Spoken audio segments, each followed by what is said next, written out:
So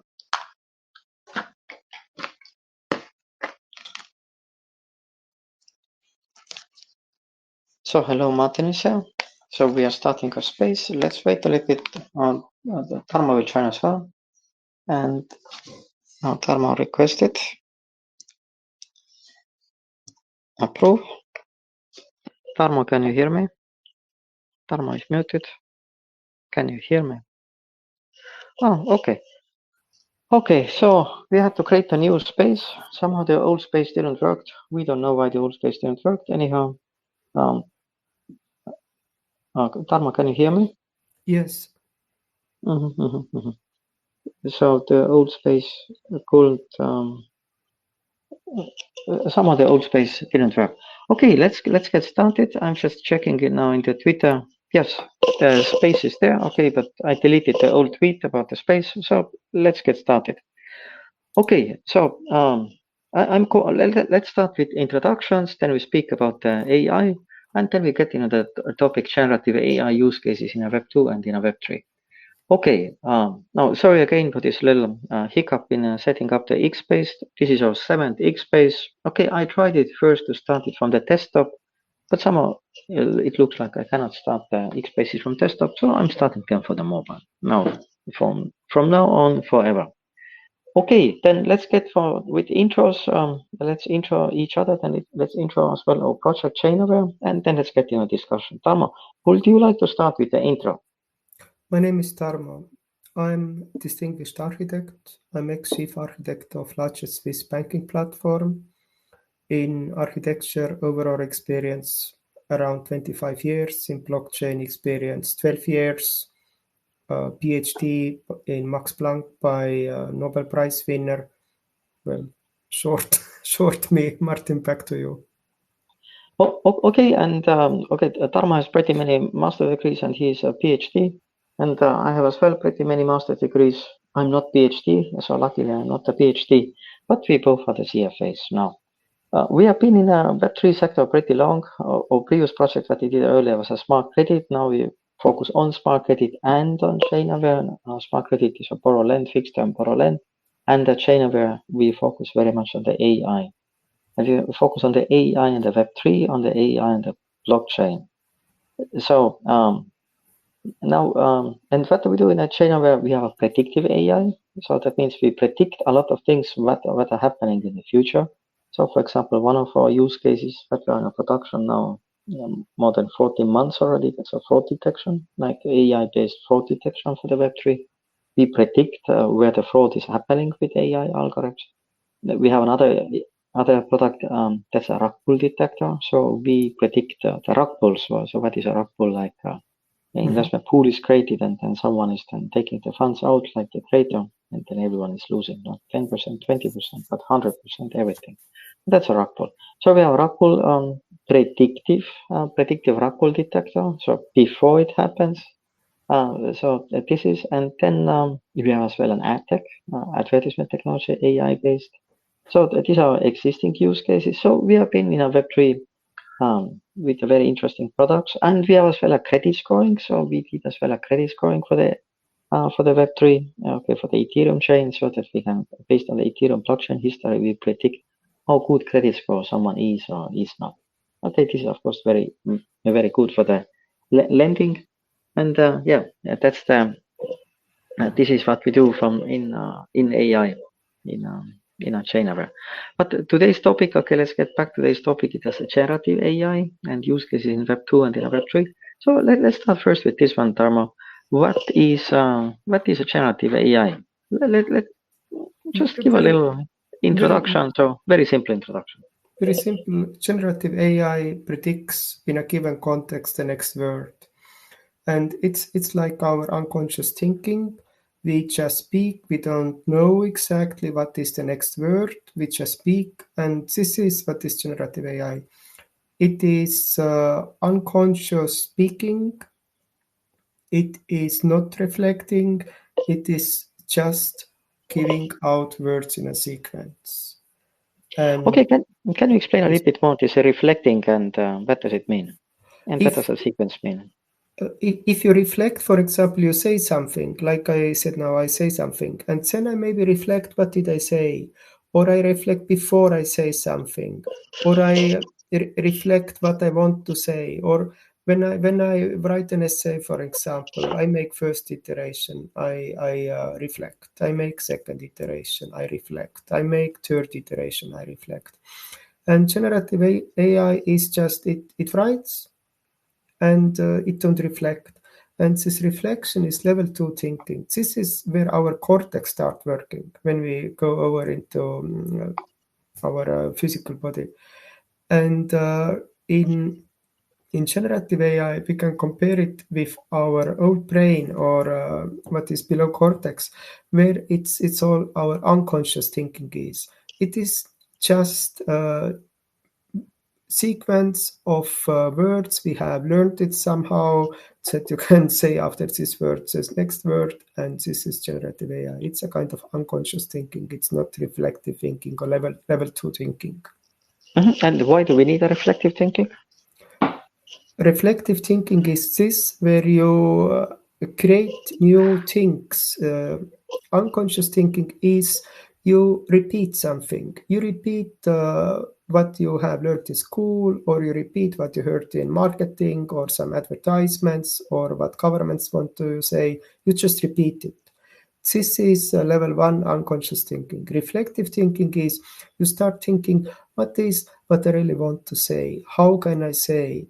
And where you go over into creativity, where you create new things. With reflective thinking, you can lead unconscious thinking and train unconscious thinking. So, and difference is that reflective thinking in our bodies takes a lot of energy in biological bodies. And unconscious thinking is very fast. It's very fast, it's very low energy. And when we use as humans our reflective thinking to train unconscious thinking. And now when we come back to generative AI is like unconscious thinking. It is just trained. It knows after this word comes the next word if the context is like this. Martin. But okay, if you use the word unconscious thinking, then people are thinking sometimes that unconscious thinking is stronger than the reflective thinking, like than the cortex thinking. So, but that's not the case. Yeah. So in the case of this unconscious thinking, it's more like a pattern matching. The generative AI. Please continue, Tarmo. Yeah. Yes, it is. It is pattern matching, and the point is, it is somebody trained it, and reflective thinking trains unconscious thinking. Reflective thinking trains, we should say, the generative thinking or generative AI.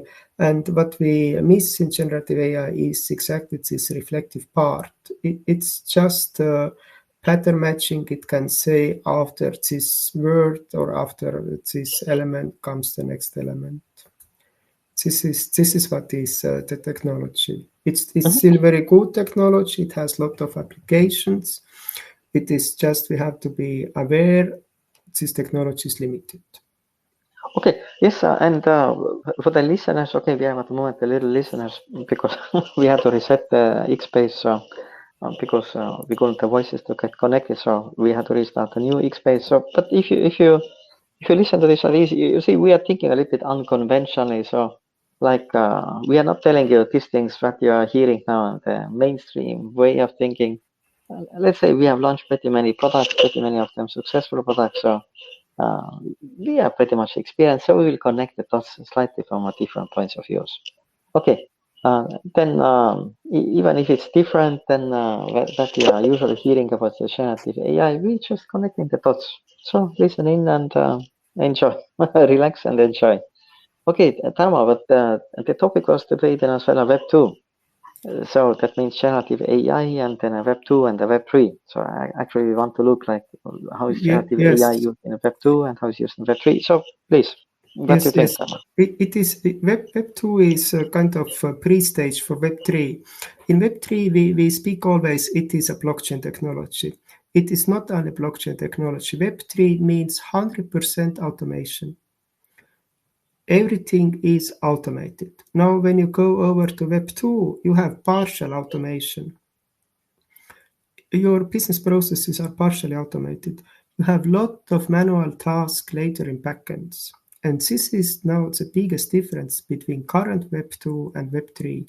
Web2 is partially automated, we can say partially digitalized. It needs manpower, humans who do back office tasks. And in Web3, we have full automation. Everything is automated.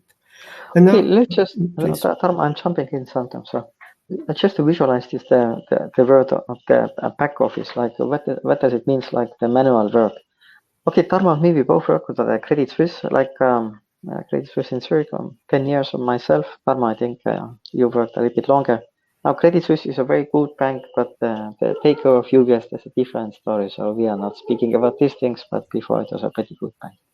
Now, if you look at the Credit Suisse, then you see you have a front office.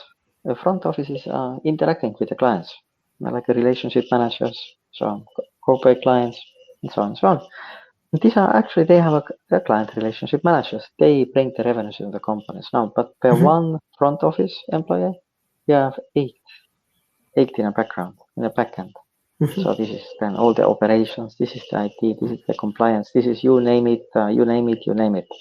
And so that means we have one person who has to create so much value with his work that he pays as well the salaries of these eight people in the back office, plus he generates as well a profit for the shareholders. So, okay, and this is what we see as a back office now. Okay, of course, we are looking now on the bank. We can call it the bank is maybe pre-Web 2, still in the Web 1. So if you're going to Web 2 Google and so, maybe they have a better back office, front office ratios. But it's still this situation that the back office is there. And why the back office is there? Tarmo, do you want to repeat it? Or Martin, concerning Google, if you look at numbers of employees in Google, then you can be sure there is huge back office. It is not. Yes. It's not IT. Take all these Web2 companies and have a number of their employees, and it's huge back office what they have. It's maybe not like in Credit Suisse 1 to 8 in back office. It's maybe 1 to 4, but they still have. And this is now different to Web3. In Web3, your back office is fully automated. It just runs. And what maybe one other point is that what is, we speak about it later, but what is different in Web2 now to Web3 is that Web2 is quite advanced in predictive AI, and especially in predictive AI for sales and marketing. This is the difference to Web3. We have spoken about it. We will speak about it. And why they do it is because they want to increase customer conversion. They want to reduce customer acquisition cost. And this is why Web2 has invested huge tons of money into predictive AI. This is exactly what Web3 blockchain is not doing. Web2 does do it, but the advantage of Web3 over Web2 is Web3 is fully digitalized, Web2 is partially digitalized.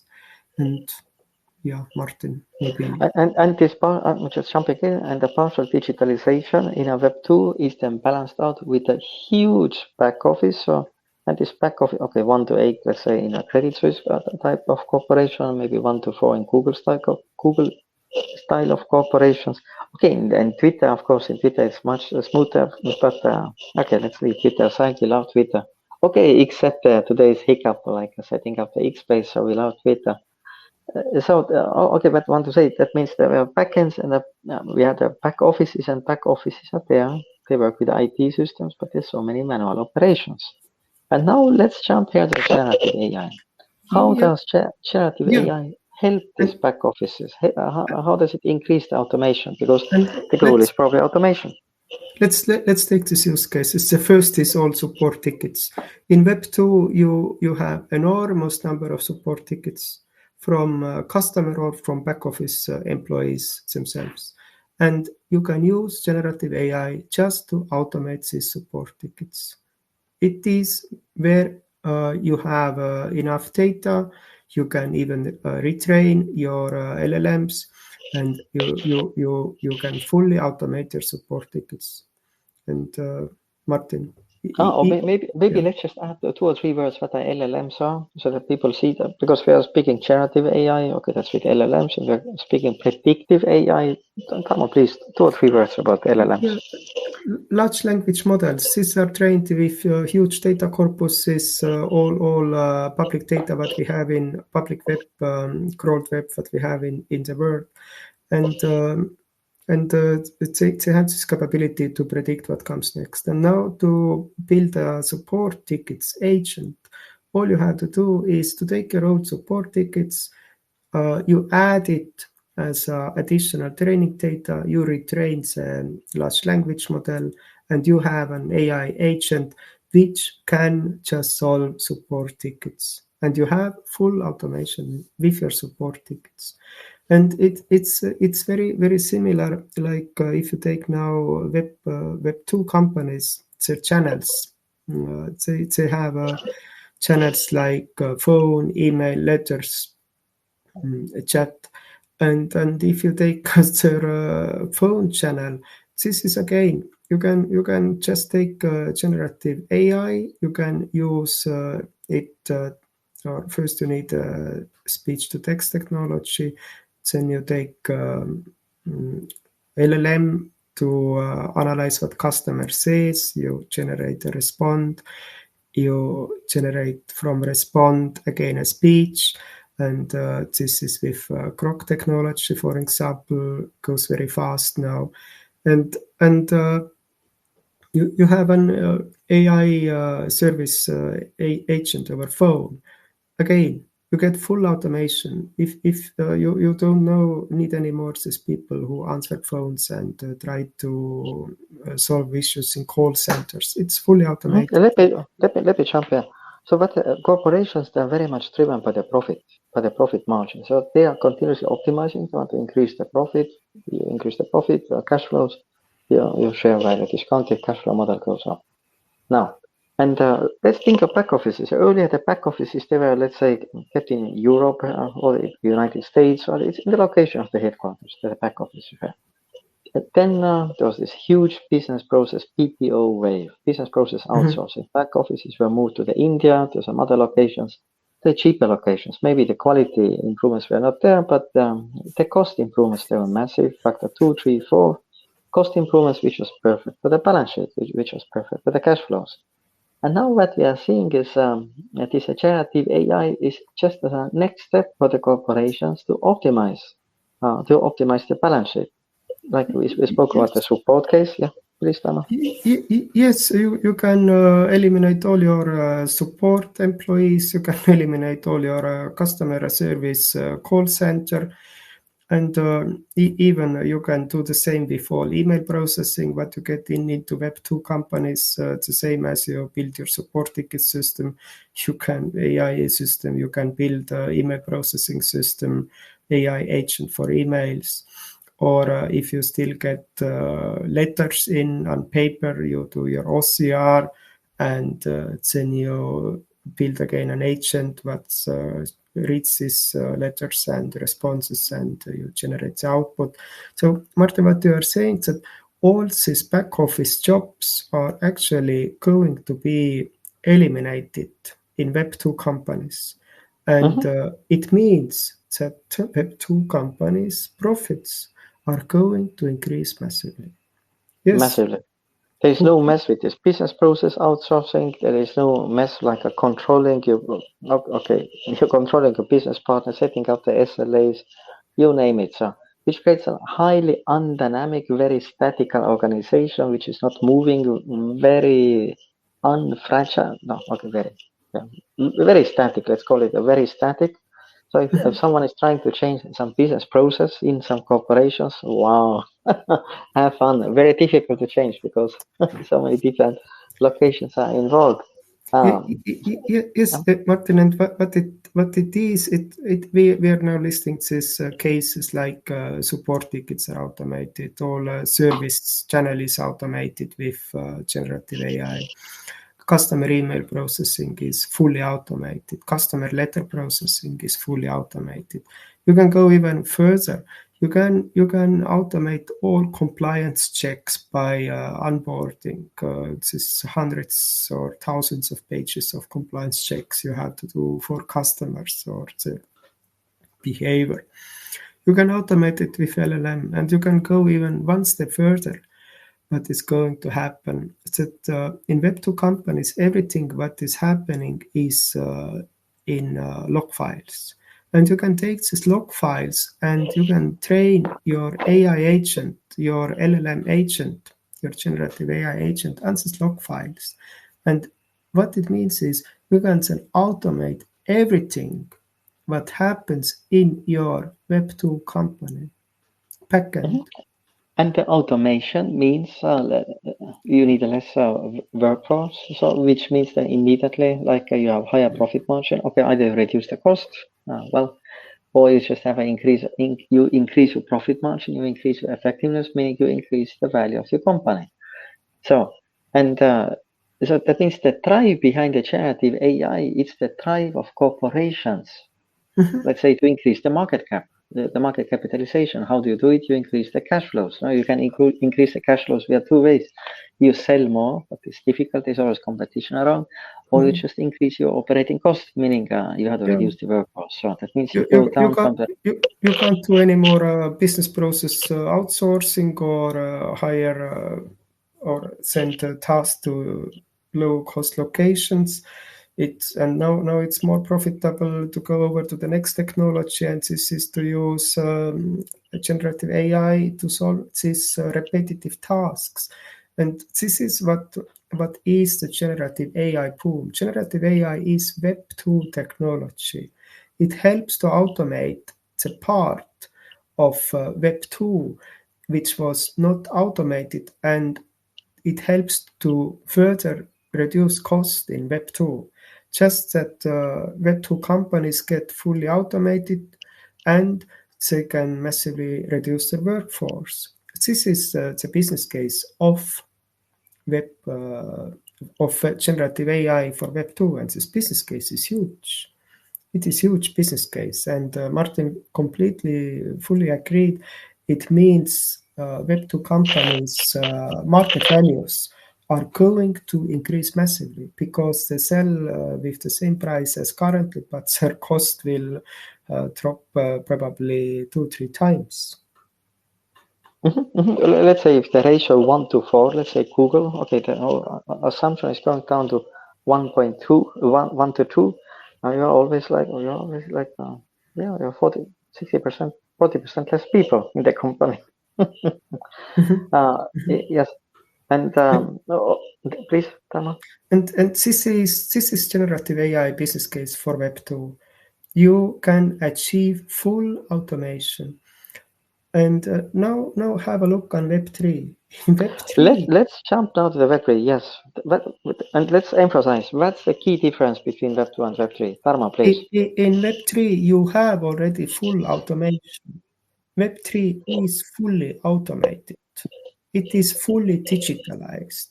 And if you now want to automate it even more, you can't automate it. It's already 100% automated. You can't automate something 101%.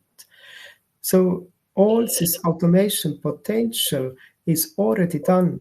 Web3 business models are built in a way that everything is fully automated. And this is now the big difference to Web2. In Web2, we have this huge non-digitalized part or huge backends and huge number of support tickets and backend office workers. And there we have this business case that we can just replace this manpower or womanpower with generative AI. Now, in Web2, in Web3, it's already fully digitalized. So what are you going to do with generative AI in Web3, Martin? Exactly, that's not the question. So we looked at the generative AI as such is a building block for the Web2 companies, which allows them to automate their customer relationship, but mainly the back office. Of course, they put the chat GPTs on the website, so people think that chat GPT is a huge thing. But like we say, the potential of the generative AI in the corporations corporations, the main clients. This will be in the automation of the back office workers. Let's say that generative AI is then taking everything over. Not the artificial intelligence, but generative AI. This is just producing sequences, the most best next sequence generation. This is taken over. Now, in the Web2, we are optimizing with the generative AI, but in a Web3, it's already 100% automated now. What can we then optimize? Very, very simple question. What can we then optimize with the generative AI in a Web3? Martin, and the answer is obvious. There is nothing what you can optimize anymore in Web3 with generative AI because it is fully automated. Web3 it's already automated, yes. Which it's means automated. What can I automate more? It's fully automated, and you can't automate it more. And we there is so much words now, generative AI and Web3, but then it means these companies are not Web3. Web3 companies are fully automated, 100% automated, fully digitalized. It's exactly. If you are doing generative AI on the Web3, then the question is, are you a Web3 company? Maybe that's the next question. No, you are not. You are a Web2 company and who just wants to make some cool branding in Web3. Yeah, and this is. But let's go now back to Web3 companies, Martin. And we see that Web3 companies have this advantage. We have spoken about this advantage many times before, that Web3 banks will have massively cheaper production cost or operation costs than Web2 banks. And in banks, for example, 8 times or 9 times, we have calculated it, are Web3 banks cheaper in their operating costs than Web2-based banks. And this shows this back office ratio, what you told Martin before. And now what we see is that Web2 is going to catch up in coming years. They will automate all the back office with generative AI, and they will catch up Web3. But what I wanted actually to say is that there is something what the Web2 has, what Web3 don't have. And Web2 has predictive AI. Web2 uses massively predictive AI. Web2 builds adaptive user interfaces. Web2 optimizes or massively reduces their customer acquisition cost. And this is what Web3 is not doing. So when we now compare Web2 and Web3, then you see that in coming 2-3 years, Web2 will catch up Web3. They will automate everything, and this cost advantage, unit cost advantage, what we have emphasized so many years, why Web3 has competitive advantage over Web2, it's going to disappear because of full automation in Web2 companies. And okay, I would say it will be disappear, but the ratio will change. So the ratio, the Web3 still has an advantage, but the Web2 will not have so high disadvantage as they have at the moment. Agreed. And now, but what I want to emphasize is if Web3 wants now to stay competitive compared to Web2, then Web3 has to take over, but Web2 has better. And Web2 has better today predictive AI. Web2 has better customer acquisition. Web2 has better reduced customer acquisition cost. And this is what Web3 is not doing. Web3 is lacking in all predictive AI technologies what Web2 is using. Because we have to think now, Web2 is using massive predictive AI now. Okay, usually we are the clients of the companies. We are the client of a Google, we are a client of the Facebook, we are a client of the banks and so on. But everywhere behind the websites, there's a massive predictive AI. So what are your next actions? What is your segmentations? What are your intentions? What do we sell to you? What we don't sell to you? What do we tell to you? What we don't tell to you? And this everything is calculated for every client. Now, Yes, and if this you is speak, happening yeah. in every corporation, in every bank, in every corporation. This is happening. Yes, please, Tarmo. If you speak today over marketing, it's only intention marketing, Martin. It's only intention marketing in Web2, and in Web3 we have this 1930s approach, how you say it, yeah. Yes, 1930s. So let's compare again. So in a Web 2, at the moment, there are little automation, but massive usage of the predictive AI, and now massive usage coming of a generative AI because they will reduce the back office cost and discounted cash flow will go up, valuation will go up. Now, in a Web 3, we have already 100% automation. Okay, that's all the idea of a Web 3. But the predictive AI, minimal usage, minimal usage. Now, generative AI, okay, like we are saying, okay, because you have automation, there is actually no point for the generative AI. Sorry for all the AI fans who want to hear about the generative AI use cases. Uh, okay, but the Web 2, let's stay Web 2, Web 3 comparison. So that means Web 3. Okay, let's compare again Web 2 and Web 3. Web 3 should advance there where they're weaker. They should advance in a predictive AI. And like I said, predictive AI usage in a corporation is massive. Okay, we work for Credit Suisse now. In Credit Suisse and in every bank in Switzerland, there are 251 banks. In Europe, 7,000. Worldwide, 23,000 banks. Every bank has to do for every incoming transfer. They have to do the AML. Okay, that's everyone knows about AML, anti-money laundering, but they have to do transaction monitoring. This is always with an AI. It's a pattern matching. It's a predictive pattern matching. Like, look on this transaction is not good. And it's even regulatory mandatory, so that if you have all these 23,000 banks worldwide, they have to do both AML and predictive transaction pattern matching. So to give a And security. they have to know whom they will sell something. They have to know what are customers' intentions. They have to know it before customer knows it. This is how you build up a relationship to customer. Yeah, you Yeah, increase the retention, and yes, it's all happening. First, you acquire your customer with very optimized, reduced cost using predictive AI. Then you increase retention that he don't or she don't run away again with AI. Then you do cross-selling again with predictive AI.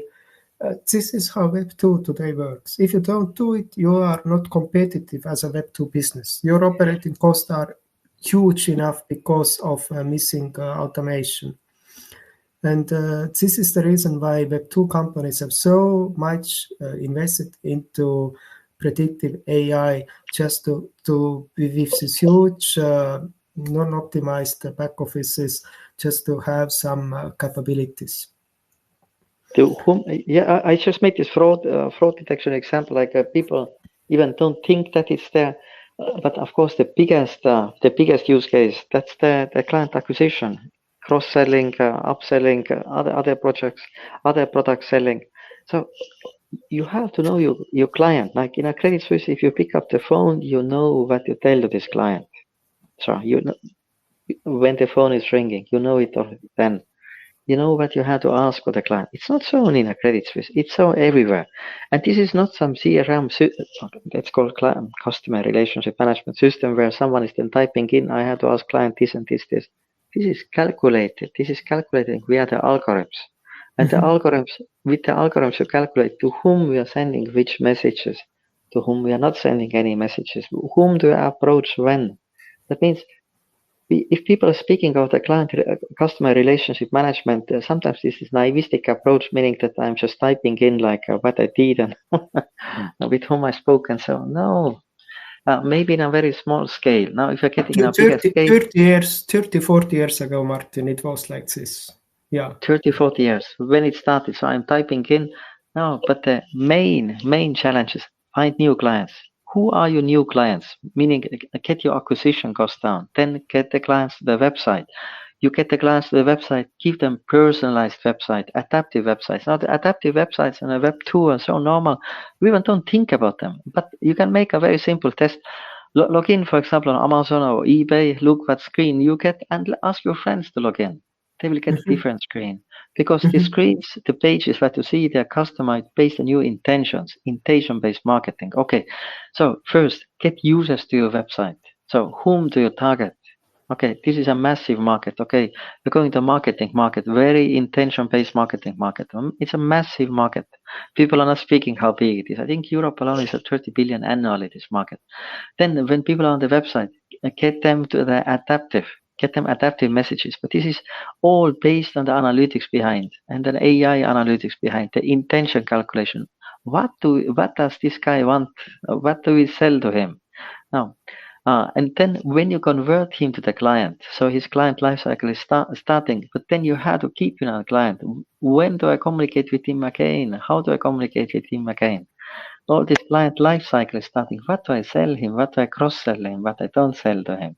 Like now, and small, medium enterprises, of course, they're doing this step manually, or they enter the data into some little Google Sheets or in some CRM systems.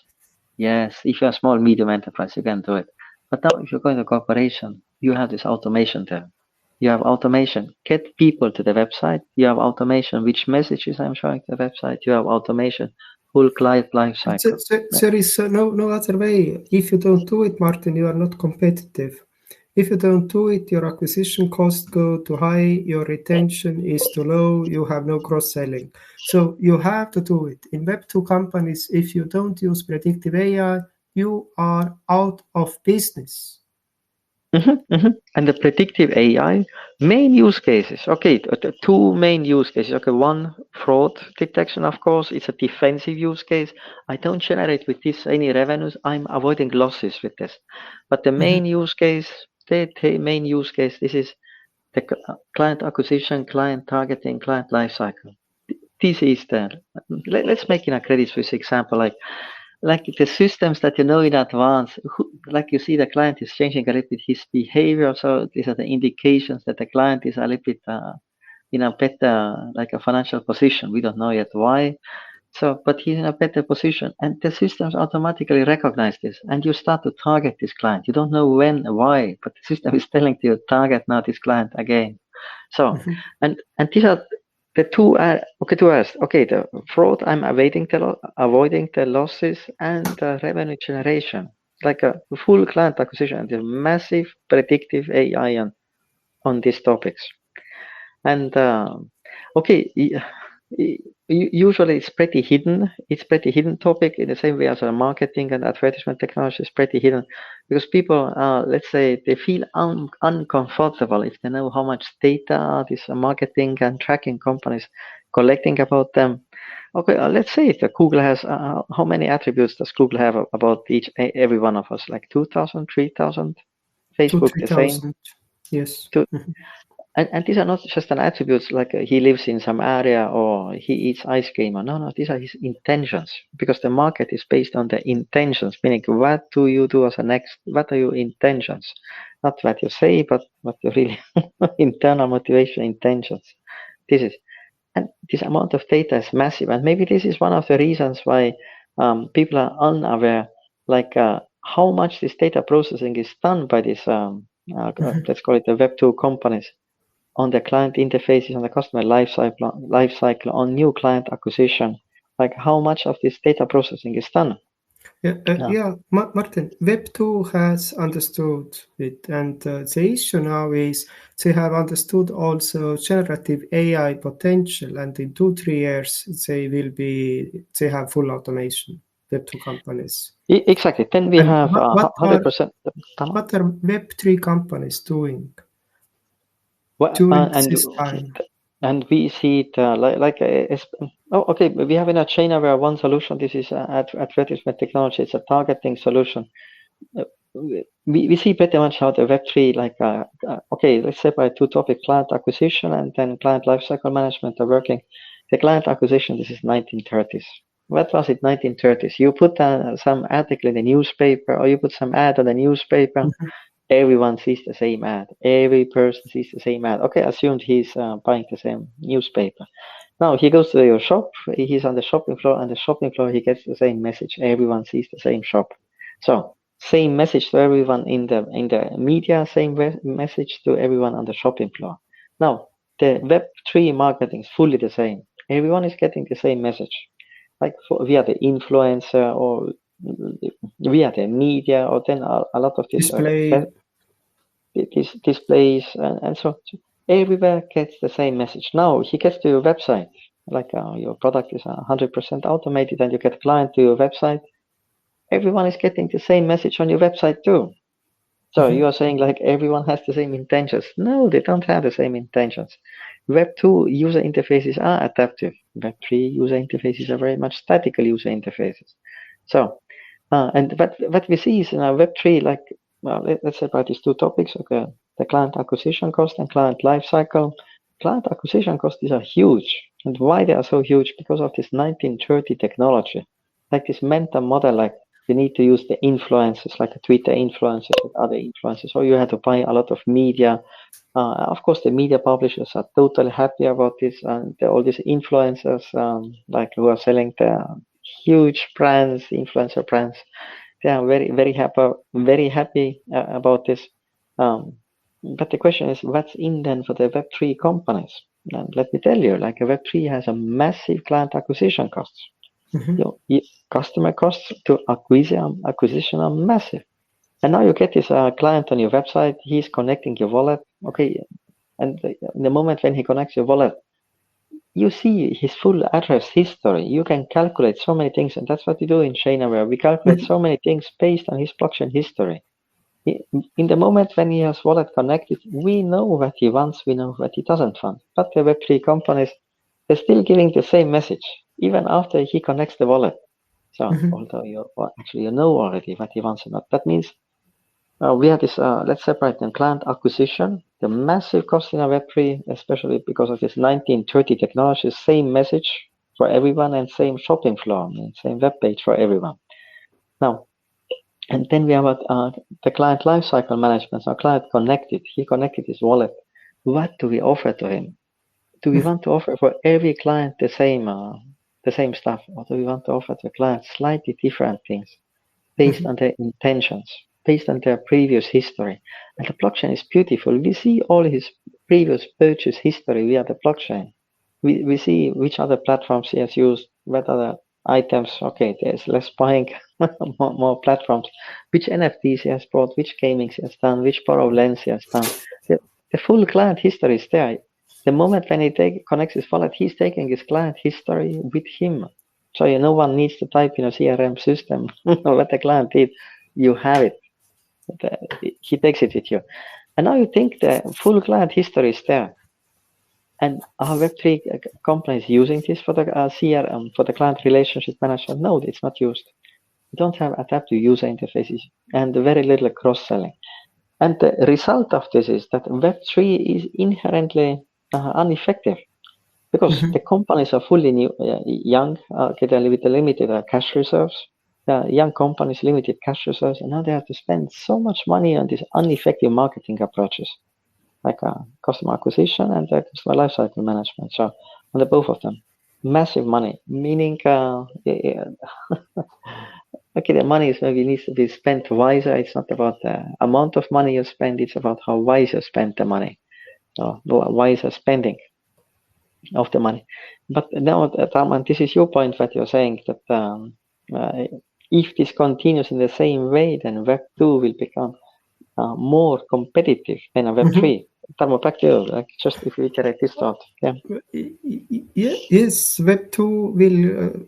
You say it will not fully catch up. There is still a technological advantage in Web3. Web2 will close a cap lot. It will be not like 8 times more expensive than Web3. It will be maybe only twice more expensive than Web3 in 2-3 years. And this is question now for all Web3.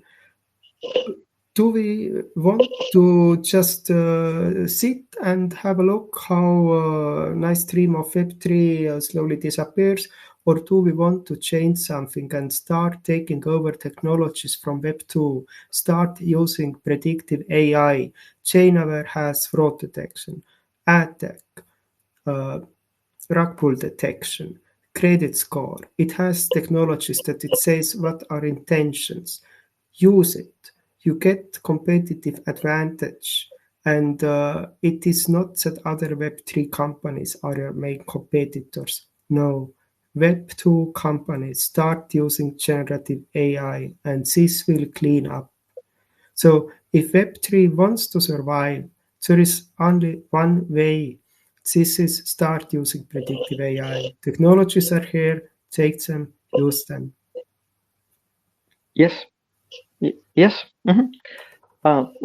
Because on the end, it's about let's call it the unit cost. Now we looked on the earlier today in a Twitter space, like how the corporations, meaning the Web2 companies, the bigger corporations, are getting the unit cost down via the increased automation, via the generative AI, meaning the back office ratios are going from 1 to 8 to 1 to 4 to 1 to 2 to 1 to 1 to 1 to 0.5. So that means these ratios are improving. And now let's say in the Web2 you have the ratio 1 to 0.5. In a Web3 you have the ratio 1 to maybe then 0.00 something. Let's call it the HR or the legal function. So, but yeah, then but now we have to think in a Web2 because these are corporations, these are global corporations. They have a huge marketing power, they have a huge analytics power. Where will be then the competitive advantage of the Web3? Like, is it then again in the unit cost? Because at the moment the unit cost in a Web3 they are massive advantage. So the business processes in the Web3 they are massively effective because of this back office. 8 times more effective than in Web2. But in 2-3 years, it will be only twice more effective than Web2. Is this cap enough that users jump over into Web3? And because users like comfort zone, they stay in their comfort zone, and if they see almost the same effective as Web3, they stay in Web2, and user migration from Web2 stops over to Web3. Or please.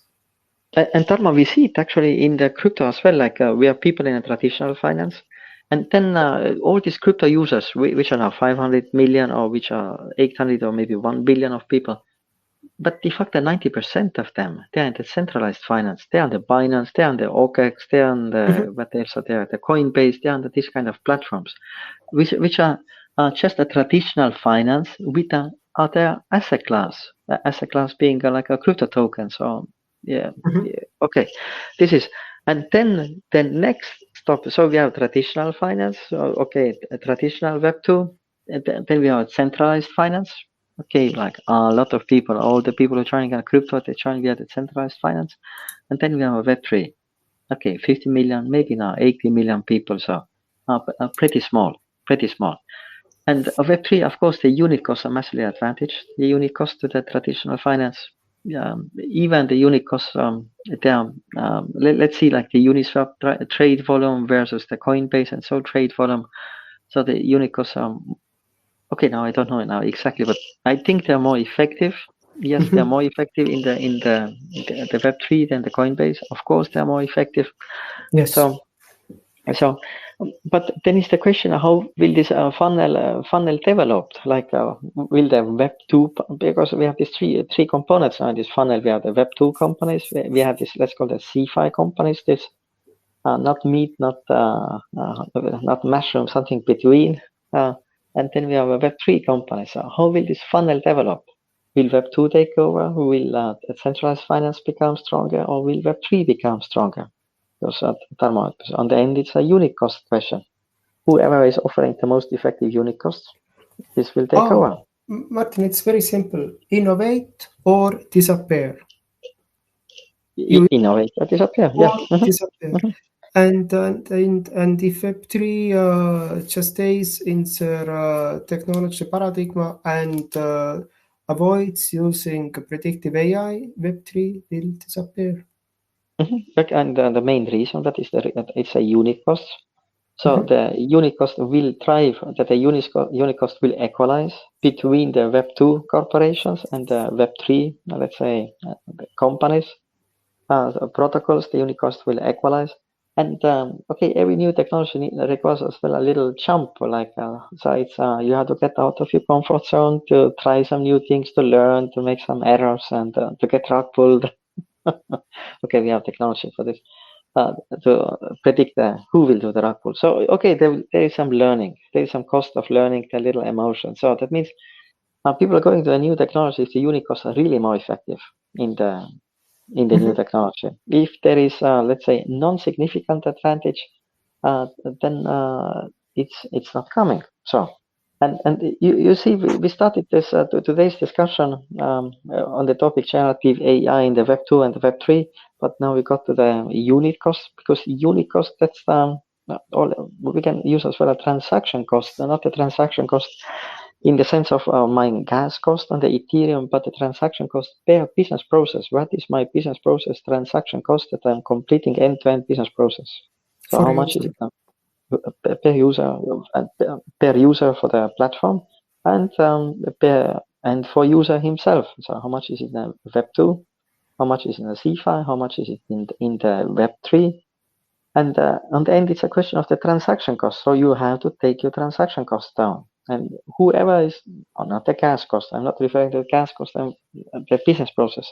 So if you're taking full business process, a full transaction, business process transaction, so we have to reduce this cost. Whoever offers the most effective, he will be the winner. And the only way to become most effective is to innovate, to continuous innovation. So, And yeah. currently we have it's a kind of narrative, or how we call it, that Web3 companies have competitive advantage over Web2 companies. But what Web3 companies don't know is that Web2 is catching up with generative AI, and they can do a lot with generative AI. And in Web3 there is nothing what you can do with generative AI. It's automated already. And it comes a very difficult decision for Web3 companies to say if they are sustainable, do they want to survive what is coming in 2-3 years when Web2 companies have full automation, or do they just want to perish? And we can say it is evolution, Martin. It is evolution. There are options what Web3 companies want to do. It is up to them. Do they want to perish, or do they want to flourish? And if Web3 companies start using predictive API, they have chance to survive, just maybe in Darwinistic terms. Yeah. Yep. On the end, okay, just repeating, it's the question of the unit cost, it's a question of the transaction cost. Web2 is catching up with this one, because Web2 has a massive scale effect and a massive advantage, like a massive scale effect combined with the global marketing powers and a massive effect in a predictive AI, in this predictive calculation, like every user, like an example of Google or Facebook, where every user there are 2,000 and 3,000 attributes, but these are not attributes that you eat for the breakfast. These are more your behavioral intention attributes, meaning what can we sell to this guy, who he is, what he is interested. So, okay, then mini micro segmentation. Now, One-to-one marketing, one-to-one intention marketing, Martin. This is what is becoming standard in Web 2. Yeah, Web 2 is going more and more on the segmentation, like narrowing and narrowing more on the segments. Okay, when Web 2 marketing started, it was like a client segment retailer, and then client segmented like a retailer started retail who wants to buy like a Nike, or retail who wants to buy like a whatever, like a skiing stuff, and so we get like a tree, this hierarchy, like the tree, like a classification tree. Now it started, like a very high granular, but this granularity it's narrowing, and it's going towards one-to-one marketing on a Web 2. Of course, there's some limitations, but that's another topic on this one on the Web 2. But even if you consider these certain limitations, so it's the narrowing of the targeting now. But now let's think on the Web3.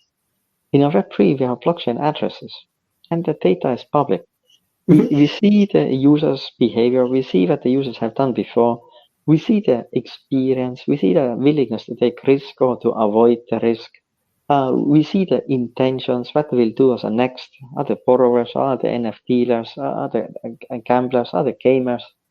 Everything is there. Like every user is kind of dragging his own CRM data with himself in the moment when he connects his wallet, and everything becomes transparent. So that means Web2 is developing towards one-to-one marketing. They are not there, but they will be there. But now let's see, in the Web3, we have everything ready for this, because the clients are tracking their own CRM with them. So the data is there. Yes, all CRM data is there. Just take it and use it.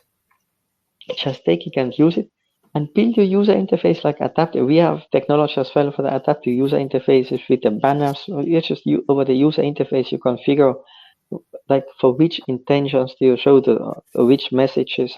Okay, you can format these messages nicely so that it fits with your CI, with corporate identity, and you place them like on your landing pages so that you target your users with adaptive messages which are based for your users. Okay, we have this technology. This technology is there. We are using this technology ourselves, so we are very happy with this. So with this technology. Martin, we are getting close to 1 hour, despite we started later, and maybe let's try to summarize what we have discussed today. Yes, please. And what I want to emphasize is that generative AI use case is mainly to transform Web2 enterprises to fully digital, fully 100% automated Web2 enterprises. And if this happens, then what Martin, what you emphasized a lot is that unit cost of Web2 companies will catch up unit cost of Web3 companies. It means Web3 companies lose their competitive advantage over Web2 companies. And but would be solution for Web3 companies is to start using predictive AI, the same what Web2 companies are doing in marketing, in fraud detection, etc., etc., etc. And this would something that would help Web3 companies to survive what is going to happen in next 2-3 years. And you mentioned it very right. We see it in central exchanges. 95% of volume is in central exchanges, 5% is on decentral exchanges. So it is what we see already happening. Martin, back to you. Because on the end, it's all about the economics. On the end, it's all about the unit cost and just the unit cost. What are my costs for the one client acquisition? Okay, then first question. Then how much revenues I'm generating from my client? That's the second question. So that means I have to acquire the client. I have to generate revenues with the client. Okay, then we have sustainable models now. Web2 is massively optimized on the unit cost. They're just measuring the companies based on the unit costs. So I think every VC is just using this word like a unit cost and unit cost. Now, but in a Web3, these costs are high. Okay, Web3, these costs are high, but in a Web2, if you are now considering the full back office, let's say again, the Credit Suisse example, 1 to 8, or Google 1 to 4, they're not so low, so they're still very high. But Web2 will bring them down with now generative AI. The unit costs are going down. And Web3 as it is will not be ready to compete with the unit costs. They cannot compete with the unit cost with the re-engineered Web2 companies. Not possible. On the end, it's all about economy. On the end, it's all about the unit cost. So the unit costs have to come down on the Web3. How do you do it? Very simple. So the customer acquisition unit costs have to go down. That means the customer acquisition has to become much more effective, and the client lifecycle management has to become much more effective, adaptive, based on the client behavior, not like same message for everyone. So, and yeah, that's the role of a predictive AI. So, and for the topic, we started today like a generative AI for the Web2 and Web3. And we actually see that generative AI is for the Web2 and predictive AI is for the Web3. And when it continues this way, then this the competition of unit cost, the balance will stay still for the Web3. But if Web3 is not catching up on this unit cost, well, then then it will be like a centralized finance, and it will be Web2. Okay, centralized finance is de facto Web2. So okay, I hope the Binance guys agree with me. Sorry, Binance guys. Yeah. Okay, but I think we started today like 15 minutes later. So I don't know exactly now what time did we started. We had a little hiccup today, setting up the like a starting the X space. Yeah. Then okay, let's say this was today our 7th X space on the AI and the Web3 topics. So we have this X spaces, Twitter spaces every 2 weeks. So Tarmo, myself, we just discussed. We discussed like before the Twitter space a little bit like on which topic we want to discuss, and then we just discuss. So and there have been 6 previews. This is a 7th X space. Yeah, listening. I mean, we have been in a Web3 pretty long. We have been in a crypto pretty long. We have been in a corporations pretty long. We have launched pretty many products before. So like just listening, and like Tarmo is saying, reflect this. Because we are intelligent beings, so let's reflect. And what does it mean? What does it mean for Web3? What does it mean for Web2? What does it mean for everyone? Yeah. Okay, Tarmo, some more words from you. It was nice discussion, Martin. Let's finish it for today, and we are back in discussion in 2 weeks. Okay, thank you all, and then I will now finish the recording. So, okay. Tarmo, can you still hear? Thank you all. Bye. Bye. Bye. Few details. Just trying to finish it.